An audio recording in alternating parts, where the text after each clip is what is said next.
We're now watching Showbiz Now, your daily showbiz update. Nag-trending nga kamakailan lamang at pinag-usapan talaga sa social media ang naging post ni Julia Barreto. Ito ay nang mag-comment ang boyfriend na si Gerald Anderson sa photo ni Julia. Doon ay sinabi nitong si Gerald Anderson na hala. Well, nanibago nga mga fans dahil hindi naman usually nagiging ganitong ka-open itong si Gerald Anderson sa kanyang relasyon. At napansin din ng marami na tila gumagawa na nga daw ng ingay itong si Gerald sa pagko-comment sa photo ni Julia Barreto o talaga namang nahook lang itong si Gerald sa photo na iyon.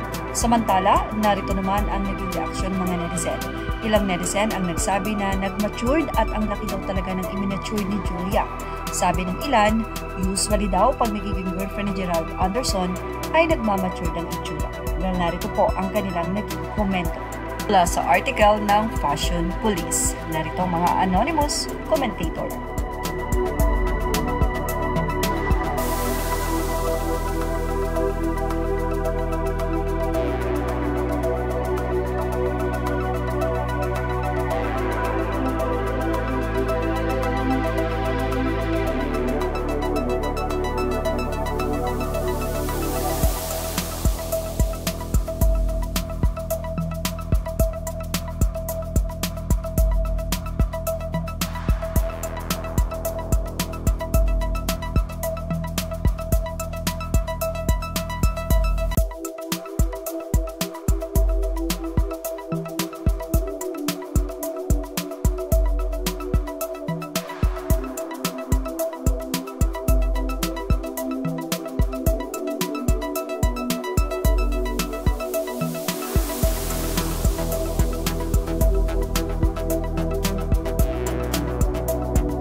Ang mga naging babae sa buhay ni Gerald ay sila Kim Chiu, Maha Salvador at Bea Alonso. Siyempre si Bea Alonso ang pinakahuli na naging controversial talaga na relationship din. Actually lahat ng relationship nitong si Gerald Anderson ay puro controversial dahil nga sa ghosting.